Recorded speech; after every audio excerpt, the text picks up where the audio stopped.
BTC.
Good morning, everybody. Welcome back to Crypto Warehouse. My name is Mike. It is 11 a.m. It is the 2nd of September, 2024. Now, just let me check. My mic volume has been a little bit low the last few days, so I'm going to turn it up a little bit. Hopefully, you will hear me a little bit better. Now then, it's a new month, but it might not be as green as people think. The poll question today, is September going to be green? Is it going to be red? We're going to have a look at that in a minute. There's lots of people in chat this morning. Good morning to you all. Some of you are back from your holidays, which is great to see. Bottom left-hand corner, we broke 160,000 followers last week. Remember, we are trying to get to 200,000 by the end of the year. September, October, November, and December. That gives us 4 months to get 10,000 followers a month. It's some ask, but we're going to give it a go. Title of the show today is September.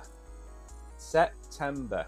And I'm going to go through why we might not be seeing a green September. As well as that, we're going to have a look at proof of stake versus proof of work. Which one is better? We're going to have a look at Telegram crypto. How much crypto have they been holding? How much have they declared in their annual returns? We're going to look at the Chang upgrade from Cardano. It went through yesterday. We're going to look at Zeitgeist and what that means. We're going to look at WIF Winner. And then we're going to have a bit of a Q&A at the end if we have any questions and if we have any time. A few good mornings to those of you in chat today. We have quite a few people today. Peter, Bullish Bull, Packer is in chat. Danny, Mags. I believe Mags is now an OG member. Congratulations, Mags, and welcome to the club. It's growing. Also, Packer has made a point of pointing out that Liverpool beat Man United 3-0. They did indeed. Can Man United win a game? Now, I can't predict the future, but what I can say is they are more than likely going to win between now and the end of the year. I think we will leave it at that. Peter said this month will be horrible, blood red, but come December, up, up and away. Well, if you have been following, not Peter, this is everybody in general, if you were following last week, you will know the path that we have looked at of where we could go to. So we're going to have a look at that when we look at the Bitcoin chart in a little minute. But first, what's happened over the weekend? Remember, it is Labor Day. It is Labor Day in America, so the markets are closed. When the markets are closed, the volume drops significantly, and that allows the whales to manipulate the market. So today, expect an awful lot of volatility in the market. Today, I always try and point out the days I wouldn't trade. Today is a day I wouldn't trade. You're going to have people sitting at home bored, people trading. You're going to have all the weekend traders on there, but you're not going to have the likes of BlackRock and the likes of VanEck trading Bitcoin today. So there will be no demand for Bitcoin today. So it could very well drop. But we will have a look. Now, what has just happened there? We appear to have lost our stream.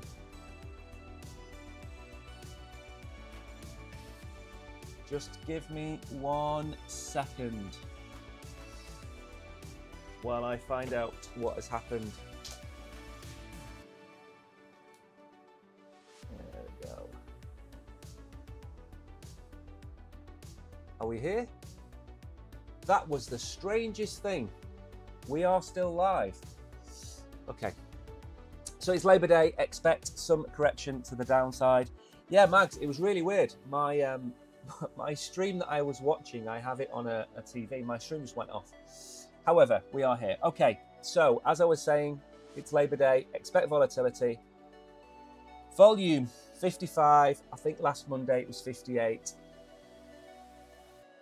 That's what happens when you get old. You lose your stream. Listen, I'm 50. In 30 days' time, I am 50. So not only will I lose my stream, I'll lose my aim. I'll lose lots of other things, Packer. Don't expect the volume to increase an awful lot today.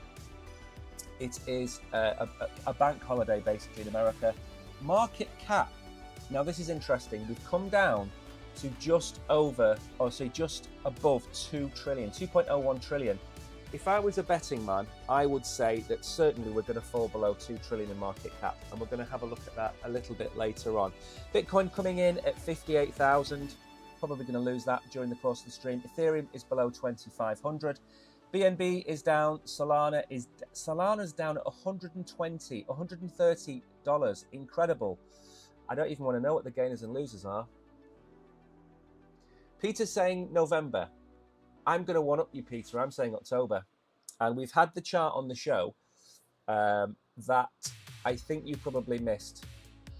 We'll go through it when we get to Bitcoin. Helium is up, Uniswap, Popcat is up a touch, Thorchain, Monero, not a lot of gainers and losers. Dogs is down. I hope you took my advice, even though it wasn't financial advice. I made a video about dogs. I said sell. Don't hold on to dogs. If you had a 40,000 allocation or whatever you got, sell it. I think I sold mine at 1.4, 1.3, 1.5, something like that. The market cap is what you need to look at with these new meme coins. It was never going to hold $1 billion at this stage of the market. So I said 700 to 800 million would be a good price for it to hold. We've fallen beneath that as the markets are tumbling down as well. It would have been over 600 million yesterday. Floki is down, Aave, Flare, Akash, Brett is down. Brett is a bargain at 7 cents. Anything under 11 cents for Brett for me. Sui is down. Cardano, everything has pretty much dropped over the last 24 hours, but also we've had a week now of decline. Now, we've got a few of the charts. I'm also going to show you the monthly returns of Bitcoin to try and help explain why it's going to be October and not November that we kick in. Look at the beautiful cup and handle Bitcoin is forming right now. This breakout will be one for the record books. I do not think that is the case. It will be the case if he holds on to this chart long enough, but don't expect that cup and handle to break to the upside anytime soon. I told you 2 weeks ago that you had 6 weeks. As of this week, you probably have 4 or 5 weeks. 4 or 5 weeks before we take off. Now, I'm not going to cover this because I've got the chart up specifically to show you, but Ben Cowan and a lot of other people are trying to explain to you that we are more than likely not going to have a great September. The only thing is history rhymes, it doesn't repeat. So maybe we're not having as bad a month as people make out. Dan Crypto, the combined market cap of AI-related coins is 22 billion. That's it. The total market cap of all the AI projects together is only 22 billion. The total market cap is 2.16, as we've seen it's come down to 2. So the AI sector is pretty much 1% of the total crypto market. I do not expect, moving into 2025, 2027, 2029, I don't expect it to be 1%. I expect it to start to move up significantly. AI is the future at the end of the day, so expect it to move on up. The key for Bitcoin is to hold 56,100. A loss of that level would open up further downside. Now, I'm going to explain that one as well in the charts. We have a lot of charts to go through, and luckily our charts do reflect a lot of what people like Matthew Hyland, Dan Crypto and Ben Cowan are saying, so we'll go through that. Some positive news. Mr. 100 buys 100 Bitcoin every day or every day or two. Now, there is, I believe it's been confirmed that Mr. 100 is an exchange, and obviously I'm not going to tell you what that exchange is, but they are exchanges that hold a lot of Bitcoin, and some of them even buy Bitcoin. Do you see people on YouTube upload rubbish saying ADA and Doge will 100x? I don't think anything in the top, I don't think anything in maybe the top 50 is going to 100x.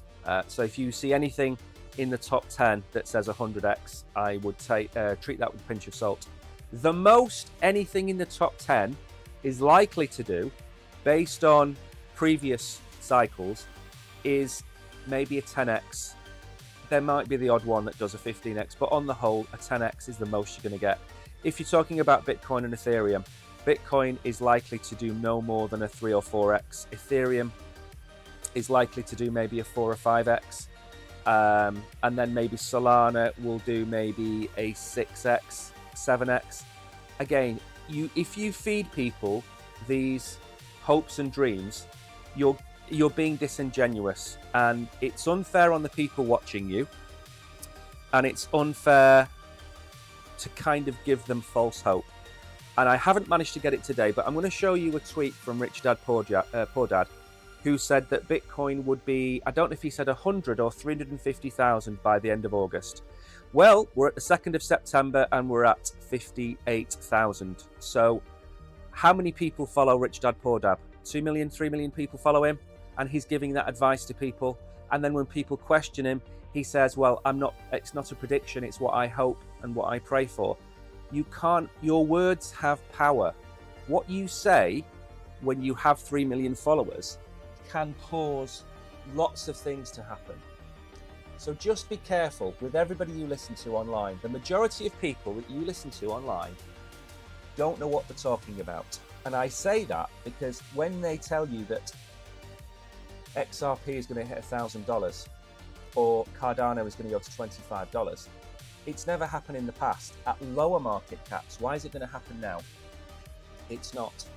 Now, this is the chart I wanted to show you. And the reason I wanted to show you this is very simply, we are in a very cyclical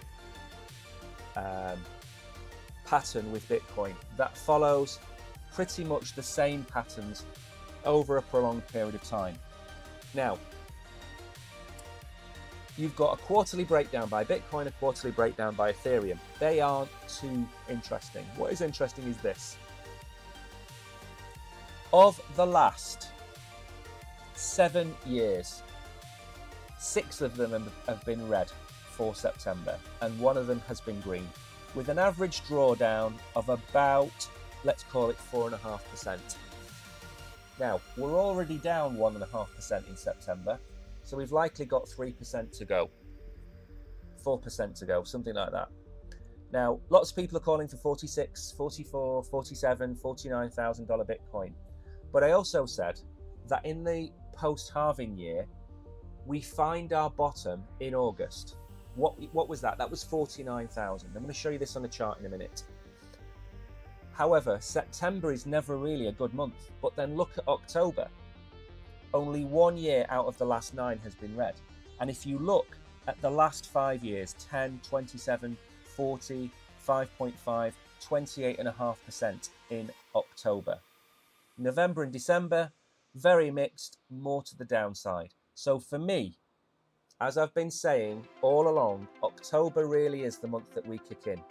Now, if we stay around 55,000, for example, in October, and we do a 20% pump to the upside in October, that puts us where? That puts us at roughly 65,000, 70, 67,000, back above the bull market support band, certainly back above the bull market support band. And then in November and December, a mixed month, and we've had mostly positives, but November more so than December. So for me, October is a defining month.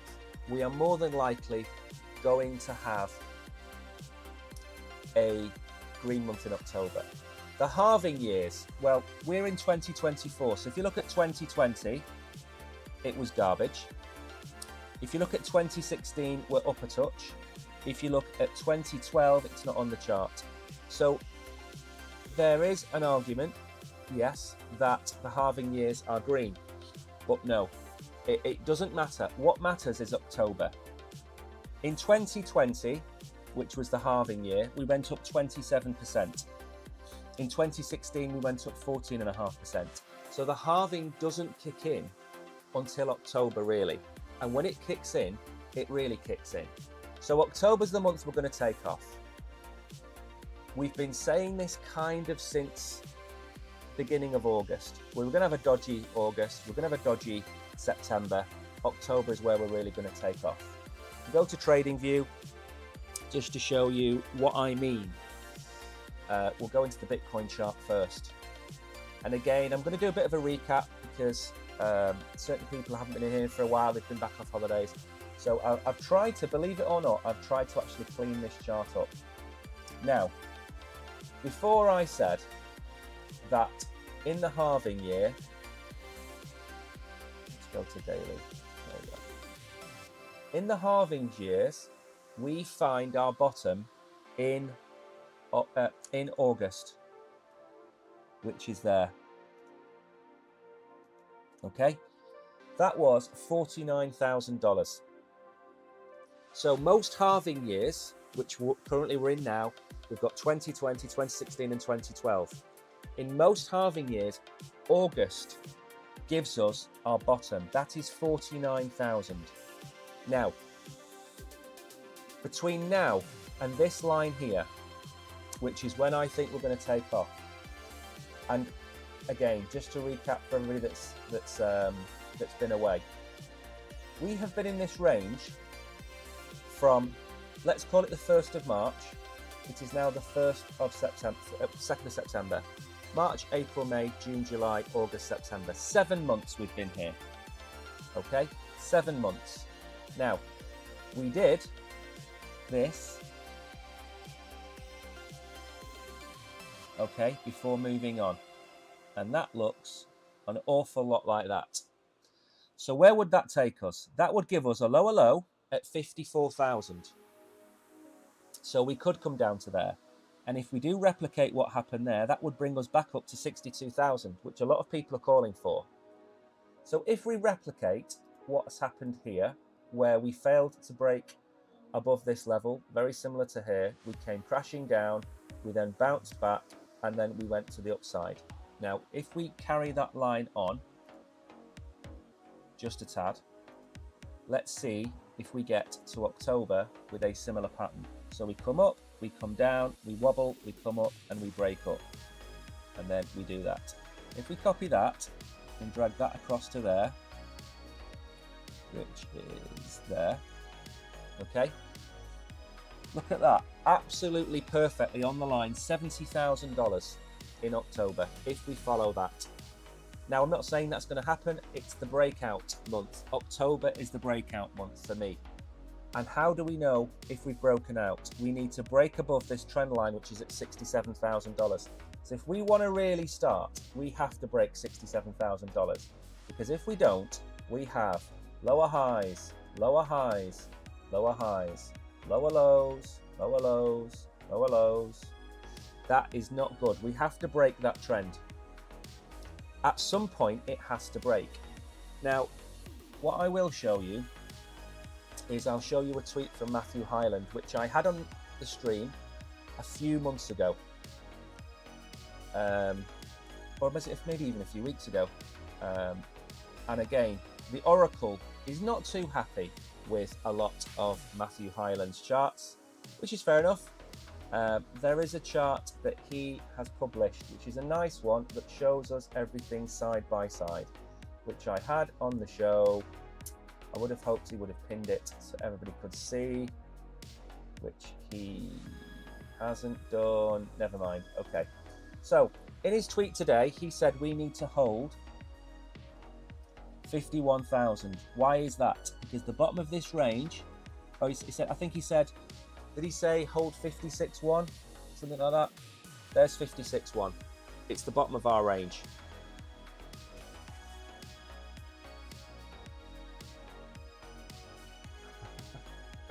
So we need to hold 56.1. And if we don't, and we break below, what's likely to happen? We could come in and put in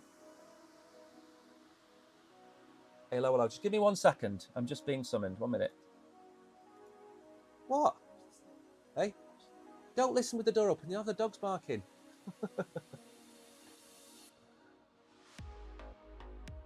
There we go. Very sorry. Okay, so as I was saying, if we put in a line below 56.1 and we break this range, then we are going to come down, and we do not want that. What would be great is to find some level of support at this line here, 56.1, and then move back up. Now, again, it's not likely to happen. It's September. If we take 5% off where we are now, that takes off, say, 2,500. That puts us at 55,000. So 55,000, by the time we get there, might very well be the bottom of this channel. That's about there. If we draw this line further along, kind of like that, if we finish September and we hold this 55,000 level, then I think we're still in range, and then we will move up off to the upside. So that's kind of where we're at. 67, 66 at the top, 51 at the bottom. That is pretty much it. The ads are twice your volume. Yeah, I've noticed my volume seems to be super, super low. Let me crank up my volume. I think I know what the problem is. I think it's this t-shirt I'm wearing. There we go. Let's see if that's any better. I should be a bit louder. Let me just say, testing 1, 2, 3. There we go. Let's see if that's any better. We can flap our gums all we want until crypto starts moving upward. We are wasting our time. You have to create a dogs that bark meme. Do you know what? That would be great, wouldn't it? A dog that barks meme. I think we'll have a crack at that. Anyway, so there's your Bitcoin. There's your Bitcoin. So we need to pretty much hold 50, 56.1. But if we do come down another 5% from where we are, that'll take us to 55. I still don't have a problem with that. And then in October, like I said, if we do a 25% gain in October, that's going to bring us up, let's see, quarter. That would put us at 70,000 or so, wouldn't it? So I think that's a reasonable target for the end of the year. Now, we're going to move on. We don't have a lot of time. Believe it or not, we didn't have a lot of time. Ow! Oh, my foot. So Bitcoin slips back to 58,000 in continued desultory action, but next week could offer upside excitement. I don't think so. It's been a rough August with the world's largest crypto closing the month with a double-digit loss. It certainly has. Let's see what it's saying. So 58,000 is where we are pretty much right now. We are down. Everything else is down. We're going to look at Cardano as well in a minute. Those things, there is familiarity to this lame price action and not imagining thing. Asia bids, America dumps. That is very true. The cumulative return for Bitcoin during Asia trading hours over the past 2 weeks has been 5%, while the crypto has posted a negative return during US hours. Very interesting chart, that. Very interesting chart. And there you go. So Asia is pumping and the US is dumping and Europe doesn't really get involved. Excuse me. The positive catalysts of growing institutional adoption, a possible friendlier regulatory environment and coming Fed Reserve rate cuts have done little for the Bitcoin price, which is off more than 20% since hitting an all-time high near 73,000. Don't we know it? So on Friday, the non-farm payrolls report for August, the July jobs report was a weak one, and likely was the final straw forcing the Fed's hand in the September rate cut. However, market expectations are only for a meek 25% basis point. That's what we've been saying. Everybody wants 50 or 75. We're going to get 25. He always does that. He literally is the slowest horse in the race. The flip side, of course, would be a strong September employment report and the subsequent tempering of the market's outlook for easier monetary policy. Whatever happens, volatility lies ahead. Again, I totally agree with that.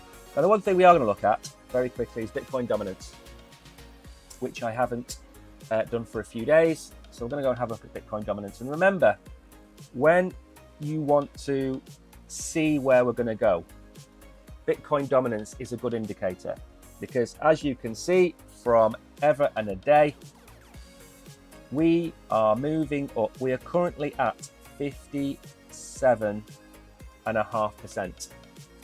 Now, this red line is supposed to mark the direction that Bitcoin goes in. We are heading that way. And my red line was pretty good for a while. And before Peter says anything, this is actually an eagle. This is the rising eagle of Donald Trump. We're going to keep going up. We're probably going to get to 60% like Ben Cowan has said. And when we do, Fed cuts rates, alts start to pump. When the alts start to pump, they will outperform Bitcoin and Bitcoin dominance will start to fall. That's how it works. Bitcoin is the number one asset right now. It will go to 60% of everything, but then it will come down as the alts start to pump. And again, the question I asked last week is, if all of this money that is coming into Bitcoin to push the price up so much, if all of that money is in ETFs, and a lot of it is, then are we going to see a weaker alt season than we have seen in the past? In the past, we didn't have ETFs. So all of the profits from Bitcoin went into alts. This time, the profit isn't going into alts from Bitcoin because the profits in Bitcoin are locked into ETFs. So is this going to give us a really, really weak alt run? I don't know the answer. I haven't actually researched it, but I don't think this time next year is the end of the bull run. October next year, November next year is the end of the bull run for Bitcoin. And when we top out, let's say we get to $150,000, we're probably going to see BlackRock holding, what, 1 million Bitcoin by then, possibly even more. The ETFs might even be holding 2 million Bitcoin by the end of next year.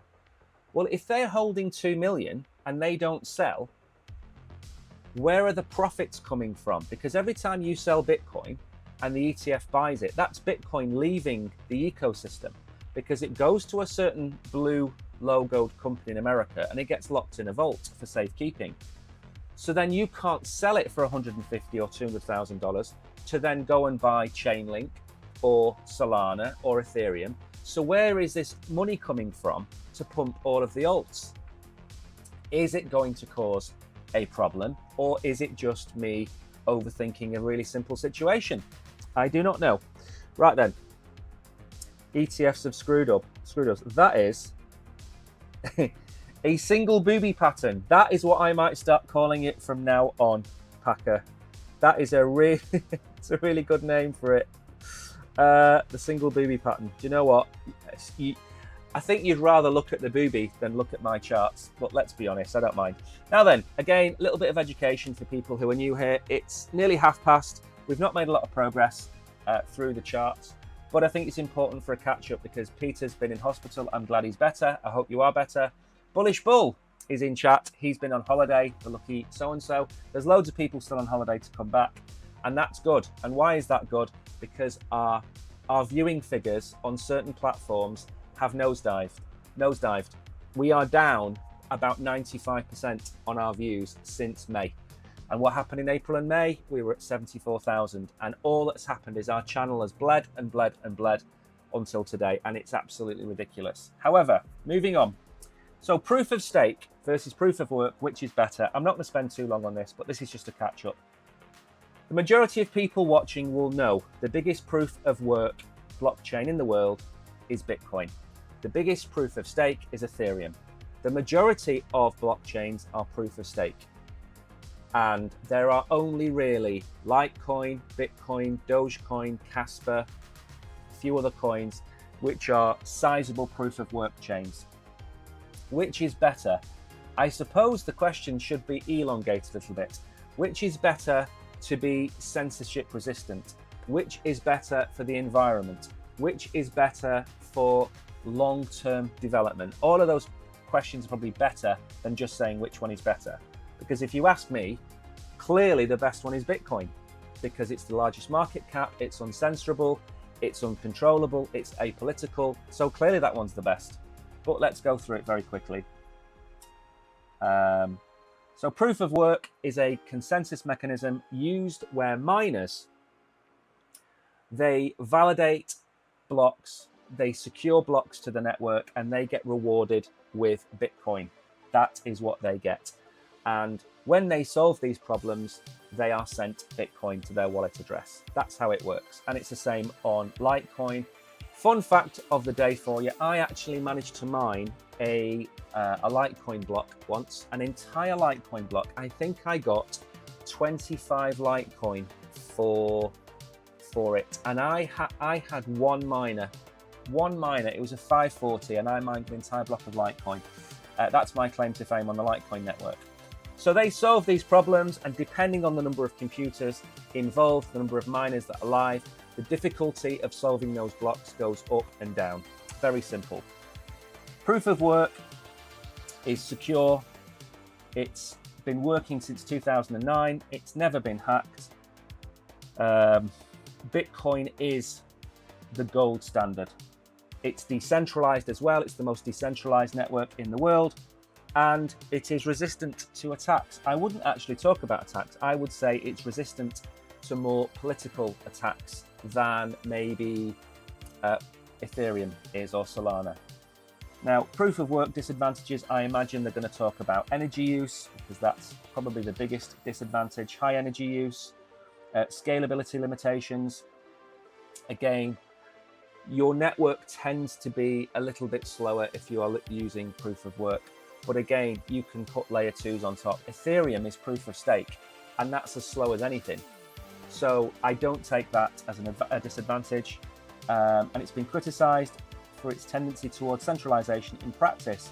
Again, the more money you have in the world, the more you control of the world. And that goes for proof of work, proof of stake, and everything else. However, as far as proof of work is concerned, it's still, as far as Bitcoin is concerned, it's still absolutely decentralized. It's absolutely spread across all 7 continents, 6 continents, it's not in Antarctica. And I don't see that ever changing. Now, proof of stake is different. You stake your cryptocurrency. So if you have Ethereum or if you have Solana, you can stake it with a node. And in return, you might get 3, 4, 5, 6% rewarded to you for staking on that chain. And that allows those nodes to validate the different blocks, the transactions that in the different blocks that are being added to the blockchain. So again, what are the advantages? It's a lot cheaper to run. There's no energy involved. You don't need massive amount of miners. Lots of people can run nodes from their own houses. Cardano, for example, you just need to pledge, is it 100,000 Cardano or something like that to actually run your own node? So I think Ethereum's 32. I don't know what Solana is.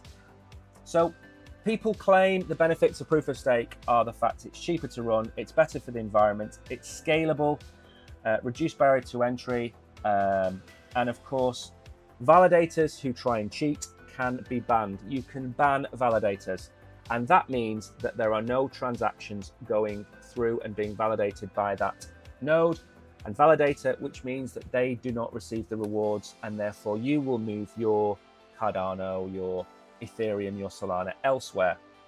Disadvantages is that it is a concentration of wealth. Absolutely. I've said this before. If BlackRock owns 5 million Bitcoin, it still cannot control the blockchain. If BlackRock goes and buys 40 million Ethereum, it will have 1/3 of all the Ethereum in existence, and it will be able to modify the way the blockchain works. So there is a wealth, proof of wealth, if you want to call it that. Nothing at stake attacks. Again, no. Proof of stake is relatively new. It is indeed. But don't forget, Ethereum switched from proof of work to proof of stake. It reduced its energy cost by 99%. It's still fairly decentralized. It's still got a team in charge of it, of course, the Ethereum Foundation, but it's still going. Right, so the transition, we talked about that. We don't need to talk about that. So which is better? It depends on the goal and requirements of a blockchain network. Proof of work is time-tested, highly secure. The problem with proof of work is if you can get a 51% attack. So if you have a relatively small proof of work chain, you can be attacked. Ethereum Classic exists because Ethereum had a proof of work attack and it switched to Ethereum. So it can happen. So proof of work is only secure if there are enough miners and enough computational power to secure it. Casper has fixed the problem, Litecoin has fixed the problem as well, but it's still out there. Proof of stake is easier, basically, and better for the environment. If you were to ask me, I would stick with the fact that Bitcoin really is the only true proof of work, censorship-resistant blockchain in the world. And if you had to pick one cryptocurrency to hold for the rest of your life, unless you live to 160, then it would be Bitcoin. Everything else is cannon fodder for governments, and they can go after the Ethereum Foundation, they can go after Anatoly at Solana. They probably now can't go after Cardano, which we're going to talk about in a minute, because they are now decentralized. The Fallen Madonna pattern by fan club. Oh, Peter started rehab and physio in 2 weeks for a period of 8 months. Wow. Crikey. And Packers had ankle fusion. What do you guys do in New Zealand and Australia? Do you go around kicking kangaroos or something? Crazy. I mean, Australia, doesn't everything in Australia want to kill you? Oh, I can't say that word, but doesn't everything in Australia want to bite you? So Telegram holds 400 million in crypto by the end of 2023. Now, I made a video for the OGs on, I think it was on Saturday, I made a video, and I put 3 coins into that video for the OGs, which I have changed my mind on. And I'm not going to tell you what those 3 are because it's for the OGs. But I will tell you one. The OG channel, Packer, is it's the OG channel where I try and make at least one video a week for the OGs. And in it, I've done my portfolio, I've done videos on coins I think could be worth looking at to buy. I've done strategies on how to dollar cost average and stuff like that. And I do them for the OGs because they help support the channel. So it's on where you're watching now, it's on there. And there should be an option called members or something like that. It's on there. Also, we have an OG Telegram group, which I can't say the name of either on here, but we do have one. Now then, the reason I was telling you that, by the way, is because Telegram is one of the 3 coins. I'm not going to tell you what the other 2 are, but Telegram is one of the projects I have changed my opinion on. And the reason being, very simply, I thought it was overvalued. I thought it was hype driven. I didn't see the fundamentals. I still don't see the fundamentals so much in the project. However, in my video, I said certain things happen in the world which fundamentally change the way people see things. And the best example recently was Trump and what happened to him and the incident. Now, before that, you could argue the arrest photo also changed the fundamental view of Trump. You could argue that they are trying to persecute him because he is an opposition leader. If this happened in another country, and I'm not going to say that country name, but if it happened in another country, you would all be screaming that this was anti-democracy, whatever it might be. Now, so that fundamentally changed a lot of people's opinions of Trump, those 2 things. The second one more than the first one. The issue with Pavel and what happened to Pavel in France, I think is a sea change in the way people and myself view Telegram. Now, you cannot find somebody who operates a platform, you cannot find them at fault for what they are doing if they are doing nothing wrong other than providing the platform. If that was the case, then Mark Zuckerberg should have been detained 6 years ago, okay? He came out 3 weeks ago and admitted that he was suppressing free speech. He's an American citizen. He's broken the freedom of speech, whatever it's called in America. So you can't detain somebody based on the platform that they produce. And I think it's rallied a lot of people who might not have been on the side of Telegram around Telegram, rightly or wrongly. And again, if he is found guilty, he should go to prison. Absolutely, totally agree with that. But if he's not, then I think that we need to protect the avenues of free speech. And that doesn't mean protect nefarious people so they can get away with whatever they get away with. I don't mean that. I mean, if you call somebody overweight, like they did in Germany over the weekend, if you call somebody overweight and you are threatened with prison for doing that, then I think that's a step too far. And I can't say an awful lot about this because I'm not allowed to on here and I don't want to get political. But the point of the matter is, as far as Telegram is concerned, I think this is going to change a lot of people's opinions of it. Now, they made 342 million in revenue, but they still lost 108 million. So somehow it is costing them $450 million a year to run a messaging app. Can somebody tell me how that's possible? How does it cost nearly $40 million a month to run a platform like Telegram? How? There is a thing for Musk, probably yes, especially over there in Brazil. Harris is not a leader, she's a laughing galah. There you go, Peter. I even did an Australian accent for you. She is. But again, I don't want to take sides, even though it's very difficult to not take sides. Now, the most important thing about this is that Telegram is holding $400 million in crypto. So in 2023, 83 million people had the platform in India. United States had 30 million users. We know about that. The coin's price has gone from $6.70 to $5.30 within a week. I do think at $5, $4 and $3, I do think it's a good buy at that price. Again, same thing I said last week for a few people who weren't here. I didn't like Dog with Hat at $4, $5 and $6. I thought it was overvalued. It's now at $1.30 or something like that. I don't think it's overvalued anymore. Again, you have to look at the price, look at the stage of the market. Is it overvalued or undervalued? I think Telegram was heading too high, too far, too fast. It's retraced. Now I don't think it's a bad price.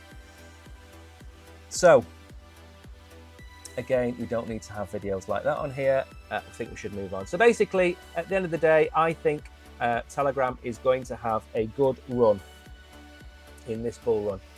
I think they are going to need, in my video, what I said was, I think the Ton chain needs to move off Telegram and start to build out web apps and do it on a scale that's noticeable. If you look at Ethereum, if you look at Cardano, if you look at Solana, even BNB, they all have Web3 apps which are very easy to use.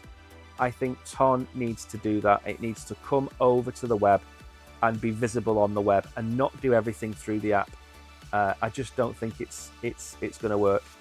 A lot of people trade through a PC or a laptop. It's very finicky to use a mobile device to trade. And I know the bots are perfect. The sniping bots, the bonk bots, stuff like that, that's all great. But I do think we need to move Ton onto the web, if you like. Now then, this has been a massive success. And I don't think I've ever really gone after a chain other than maybe Polkadot and Phantom. I've never really gone after a chain and said it was overhyped, or I said it, it was overvalued or whatever, or it was going to die or whatever it might be, or call it a zombie chain. Cardano was called a zombie chain by a hit piece that was written a year ago or so now, maybe at the beginning of this year. They upgraded on September the 1st The Chang upgrade went live. Why is that important? Wow, that is tiny text. I don't even know if I can make that large enough for you to see. So Chang went live. The magic of deadlines is that people who aren't taking upgrades seriously suddenly say, damn, we got to get moving. When they get moving, we converge quickly. That was about other firms like exchanges preparing to accommodate the upgrade. And that was the reason for the delay, by the way. There was a delay. I think it was only about a week, but there was a delay. And the delay was very simple. The exchanges left it too long. Now, I take a bit of umbrage with that because Cardano, rightly or wrongly, has been a top 10 coin for 4 years. It's now 11th or 12th. For them to not bother getting prepared for the upgrade is pretty shocking, really. Anyway, let's move on. So the Chang upgrade marks a pivotal moment in the history and development of Cardano, representing the culmination of many years of preparation and consultation. What does this do in a nutshell? It moves the control of the treasury from Charles's company to the DAO. That's it. Allowing network governance to be handled by users, DREPs and others, including a constitutional committee. Let's call it a DAO. It's a constitutional committee and stake pool operators. It urged users to join its workshops to understand how to participate. So, again, we haven't looked at this chart in a while. I'm going to go and have a look at it now. Let me tell you how I think this is going to play out. Because this is how it plays out with most chains like this. Okay, so when something goes through an upgrade, a massive upgrade like this, you see a period where nothing happens. So when I say nothing happens, we're in the downtrend as we are with Bitcoin, where I'm probably going to wobble around here. If you look over here, this was a great area to buy. We're heading back towards that level now. That level is about 30 cents. Okay, we're nearly there. Now, what's going to happen then is that, and this is if it's a success, by the way, you're going to start to see news articles and tweets about Cardano's usage, Cardano's additional benefits, Cardano's new platforms, new DeFi, all of these things are going to start to come out. And then you're going to hear the announcements from the DAO or the Constitutional Committee on the direction of Cardano, which is more than likely going to be bullish, okay? When that news starts to come out, and it could be usage, it could be any of the things I've just mentioned, you're going to see the price action probably coincide with Bitcoin, to be fair. You're probably going to see the price action start to do this, okay? Now, let's just put one thing out there. Cardano is not going to be at 25 cents at the end of this bull run. No, $20 at the end of this bull run. It's not going to be $15 at the end of this bull run. It's not going to be $10 at the end of this bull run. Let's be fair. It got to $3 in the last bull run, didn't it? If we go back out, let's just have a bit of realism for a minute. We got to, let's call it $3. We got to $3 in the last bull run. If we have a really, really, really, really good bull run, where is Cardano likely to go? $3 to $5. Okay? Previous all-time high, maybe.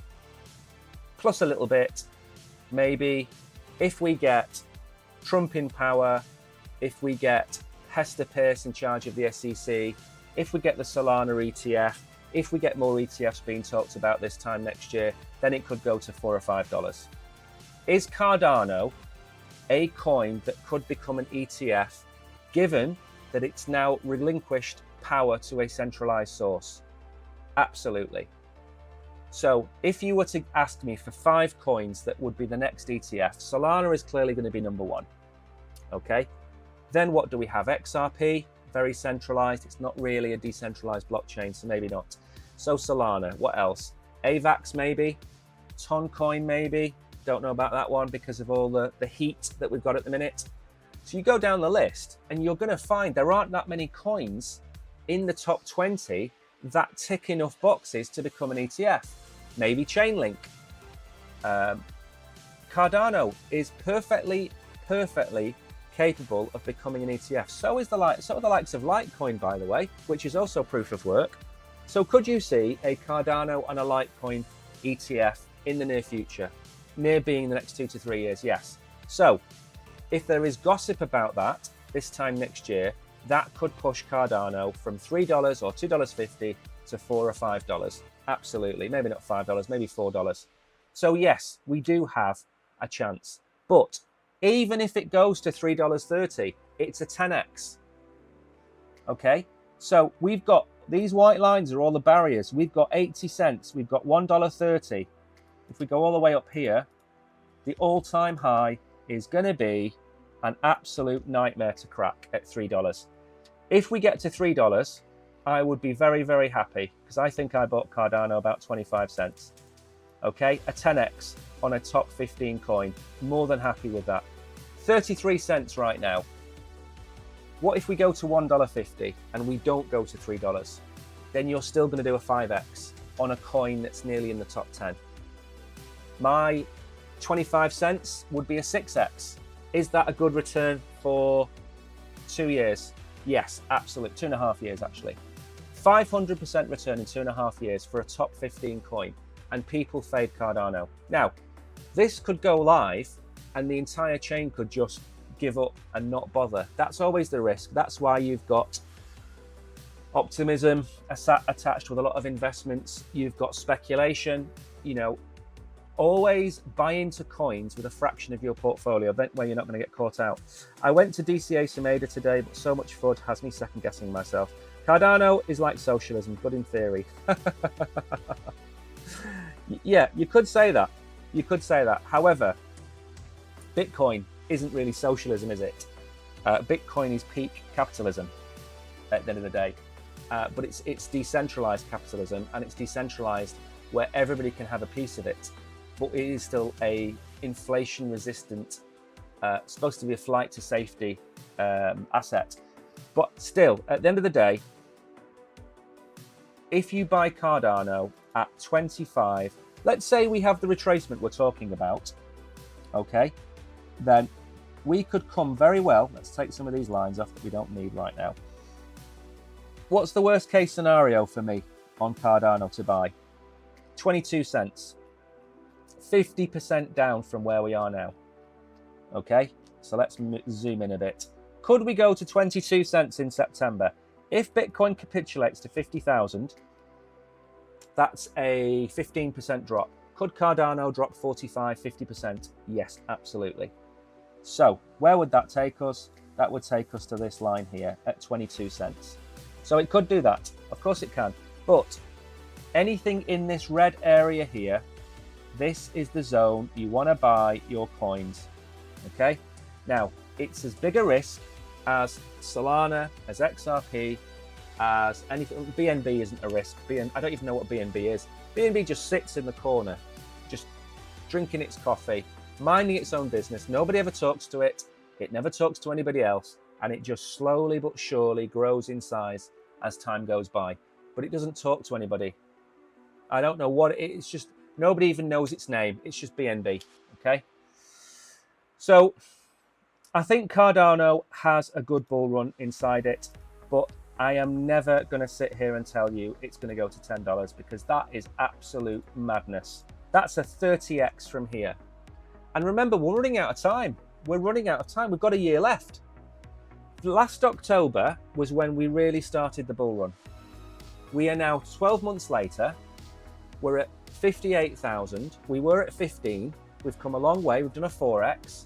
58,000, let's say we go to another 3x. That puts us at $170,000. I don't know how much higher people think we're going to go with Bitcoin, but that's another 3x from here, say.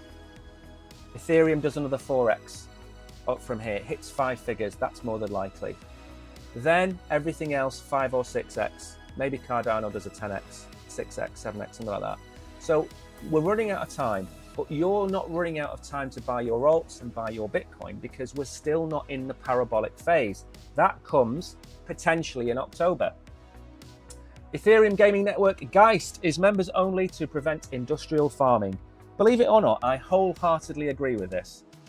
So it's a layer 3 network, Geist, and it's to solve crypto gaming's industrial farming problem with a members only reward system. Now, what does this mean? When SIA launched, SIA, it sounds a lot like say, doesn't it? Celestia launched, it became a farmer's paradise. They staked their SIA, they got their rewards, and then they dumped the coin. And I said at the time, I hope all of this isn't driven by coin farming, and it was all based on projects launching, stake your SIA, get these rewards. They got the rewards, they did a runner, and they never went back. Doing something like this stops all that happening, and I think it's a brilliant idea. I think if you're going to join a new chain, and that new chain has activity rewards and involvement rewards and beta testing and all that, you should be rewarded for your hard work. What you shouldn't be rewarded for is coming along, buying $500, staking it, sitting there, farming those rewards, and then dumping the tokens, maybe at a profit, maybe selling at $1,000, taking those tokens, dumping those tokens again, and then walking away. That does not benefit anybody.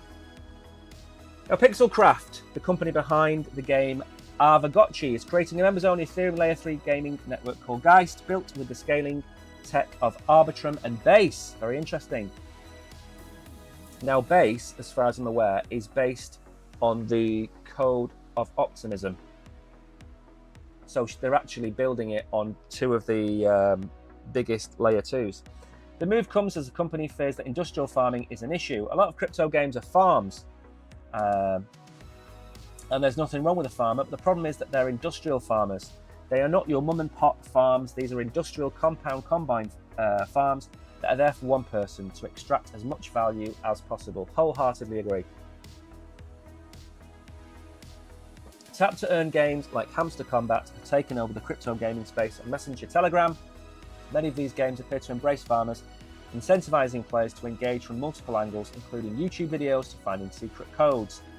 These projects, in my opinion, they're all a race to zero. Why would you ever go and buy dogs? Why would you ever go and buy Notcoin? Should we go and have a little look at Notcoin's price? I've said this is going to minus 0.001, so I've got no faith whatsoever in this project. Okay? Now, I am not saying that in the future we are not going to see a game that comes out and is a success. So I've drawn my red line, and my red line is going down. So if you were buying NOT at 2 cents, it's now under a cent. I made a video about NOT, and I said in the bull run, it could very well go to 2 or 3 cents. However, we're not there yet. What's likely to happen with my line here is NOT is going to do this. And the only way for this to change is to stop the emissions and start to provide some kind of staking, some kind of rewards for holding the token, something like that. It's not the end of the world for NOT, but at the end of the day, it looks like these farmers are just absolutely pumping this coin to zero. So if you hold NOT, or you're thinking of buying it, please, I don't advise buying NOT or dogs or any coin that follows the click to earn mechanism. Go and look at move to earn. Go and look at the value of move to earn tokens, because again, it's the same thing again. Okay, history doesn't repeat, it rhymes. But I tell you what it does do, it repeats itself when you're looking at these coins. So this is Steppen, okay? What did they do? They paid you to go for a walk. This is how bad this is, by the way. They paid you to go for a walk. Up here, it's actually a lot higher. I'm sure it was up at about $4 or $5. Oh my word, look at that. I'm not even going to go any further. So up here, it was at $4. Okay, today it's 11 cents. You do the math. Okay, it's come down 97%. Why? Where is the money coming from to pay you for your walk? Where is the money coming from to pay you in Steppen to hold the token? There's no benefit. This is what NOT is going to look like. It's going to go as close to zero as possible. It's garbage. They're all garbage. As I've said, farm it as much as you can and sell it as fast as you can. Not financial advice. Okay? If you earned 4,000 clicks on Hamster Combat, and that's $5 or $6, sell it. Because I guarantee you within 6 months, that $6 in your pocket is probably now $1. And then it's going to get to the point where people can't be bothered clicking, and then people won't click, and then the usage will die, and then a new one will pop up called, instead of Hamster Combat, it will be Gerbil Combat or Chicken Combat, and you'll go and play that. Earn your $5 or $6, it will die a death, you'll go on to the next one. And all the while, those projects are making the equal amount of whatever you lot are making. They are all a race to zero. So this is a great plan, a great idea. So Pixel Craft Studios' new gaming network, guys, is set to require a monthly membership fee. Even better, between $9 and $19. I do like that idea. But again, with all of these things, what's going to add the value to the tokens that's going to make you want to pay the money, and what's going to make you pay the money, get the token, and not sell it? An airdrop campaign is in the works for Gotchiverse, which plans the campaign. I think play to airdrop is a fun mechanic. The issue is that it just gets botted so hard it becomes a joke. With this new primitive, if you will, of the members-only blockchain, I think we might be able to breathe some new life. Again, you have games like Fortnite, which are freemium games. They're free to play, but you can pay to get additional rewards. Good morning, Tariq. It's all right, Tariq. You're probably out spending the prize money that you won the other day. I don't blame you. I don't blame you at all. Right then, WIF to be among huge Solana winners, former Goldman Sachs analyst says. It comes to something when you've got former Goldman Sachs saying that WIF is going to be amongst the Solana winners. Now, I guarantee this is going to be Raoul Pal. I haven't read this article, by the way. This is going to be Raoul Pal. Now, a background on Raoul Pal is people don't like him. They call him a shiller. They call him every name under the sun. Fine. They're entitled to their opinion. He's made some mistakes. He was an Ethereum maxi, and now all he ever does is talk about Solana. Okay? Now, that switch for me shows a lack of conviction in him. And yes, he's probably chasing the returns. I get all of that. But I guarantee that this will be Raoul Pal down here, because I can't think of another Goldman Sachs employee. Good grief. No, it isn't. It is Morad Mahmudov. He's predicted that Dog with Hat is going to be a Solana-based meme coin that is set to outperform in 2025. He pointed out to the fact that the WIF community has the most impactful and efficient holders with at least $1,000. WIF has the fourth biggest meme coin with a market cap of 1.47 billion. Yes. It's currently changing hands at 148 after slipping by 2% over the past 24 hours. I remember when this was down at 30 or 40 cents, and the Oracle did a stream one day and say, buy WIF. See you later, Packer. Buy WIF. So I bought WIF, I don't know what it was, 30 odd cents, and then literally 6 hours later I sold it at 48 cents. So the Oracle, who is streaming tonight and on Thursday, he is somebody to watch if you want to have an idea of where coins are going to go. So make sure to take a look out for that. Now, this is where it gets ridiculous, okay? Dog with Hat is not going to go to $88. It's not going to go to $88. Repeat after me. WIF is not going to go to $88. We'll have a look at the meme chart in a second. The firm has noted that the coin has managed to organically achieve escape velocity, meaning it could potentially achieve growth without constantly needing some external factors. WIF is linked to Solana. WIF has a strategic position within the Solana ecosystem, which means it could have more growth opportunities. The firm's base case for WIF is $10. The best case scenario is rather speculative. Yeah, it's nonsense. Okay. This was the downfall in the last bull run.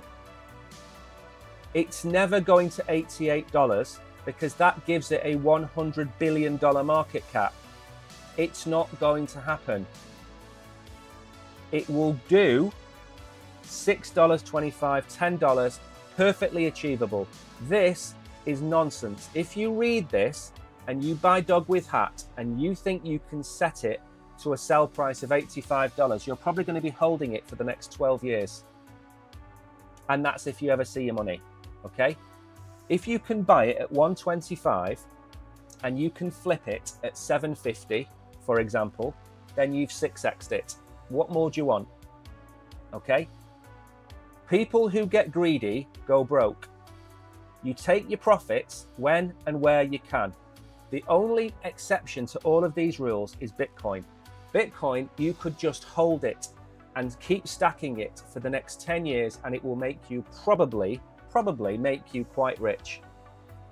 Everything else is subjective and speculation. Even Ethereum to some extent.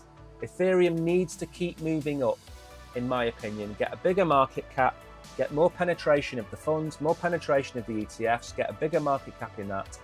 They need to sort out the deflation, inflation side of things. They need to get rid of Vitalik. They need to get rid of the Ethereum Trust. But Bitcoin for me is the only one you can do this with. Never hold a meme coin. You are not married to these coins. So he thinks it could be the leading meme coin. He expects the flippening to take place this year. Absolutely not going to happen. Not going to happen in a million years. What time is it? 12:06. Right, we've got to get going soon. Very quickly before we go, have we fallen? Oh, we're 58.3. Right, very quickly before we go, let me just explain some things. I need people to understand one thing. And I'm not saying this is right. This is my version of right. The same way that other people have their versions of right. Dog with Hat has a $1.45 billion market cap. To catch Dogecoin, it would need to go to 14.5 billion. It's not going to happen. Okay? Because as Doge moves, so does Dog with Hat. Now, to catch it, let's say that Dogecoin does a 4x in this bull run and goes to 40 cents. A lot of people are calling for $1, but let's say it goes to 50 cents, for example, okay? That would give it a market cap of 70 billion. Very high, but achievable for Dogecoin because it's linked, whether it likes it or not, to Elon Musk. So 70 billion for Dogecoin, fine. Dog with Hat would have to do a 35x, which would give it a, what's that, $40, $50 coin. It's absolute nonsense. If you want a rule of thumb target for every coin below Pepe, 10 billion would be my rule of thumb. If Dog with Hat goes to 10 billion, that's a 7x. That puts it at $10, which is their average case scenario. $10, yes. Bonk would also do an 8x. Okay, doable. Floki, 8x. Brett, 12x.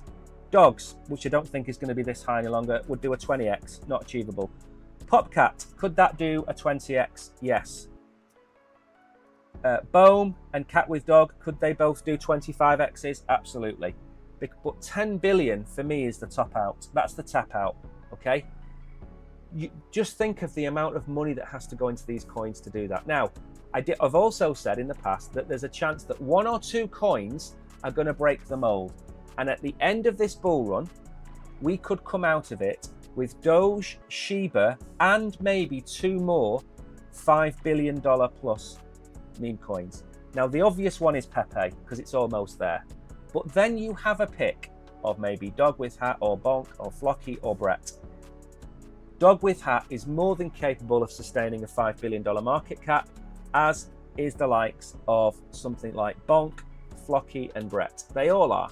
But again, the bear market is brutal and we will come absolutely crashing down. So again, you're not married to these coins. Take profits along the way. If you think that Dog with Hat is going to go to $10, have sell orders at 750, 8, 850, 9 and 950. That's where you should have your sell orders and extract your wealth along the way.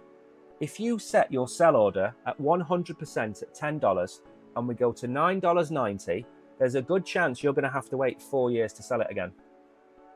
Maybe not, maybe 2.5 years, 3 years, but you get the point. Don't get greedy and miss your chance to sell. If you are convinced that Bitcoin is going to $200,000, if you're convinced it's going to $200,000, you should sell at $190,000. Okay? Take a little bit off the top and guarantee the sell.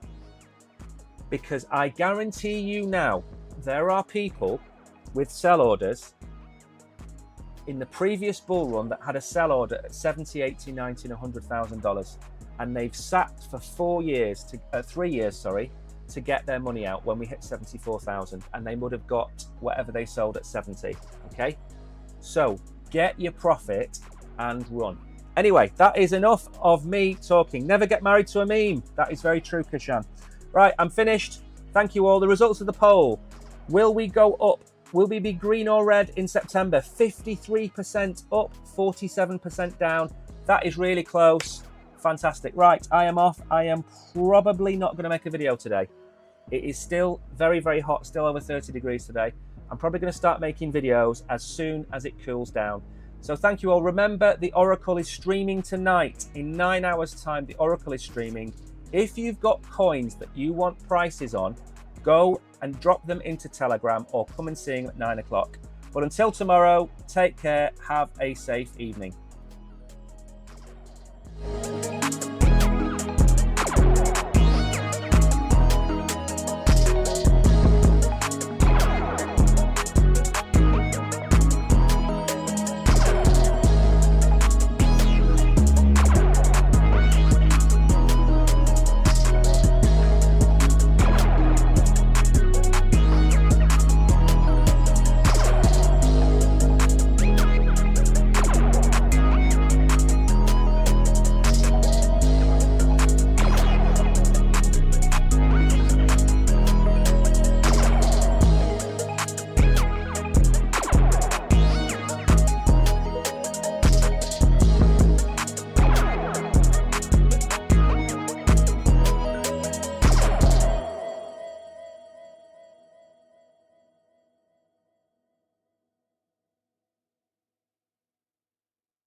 Come on, BTC.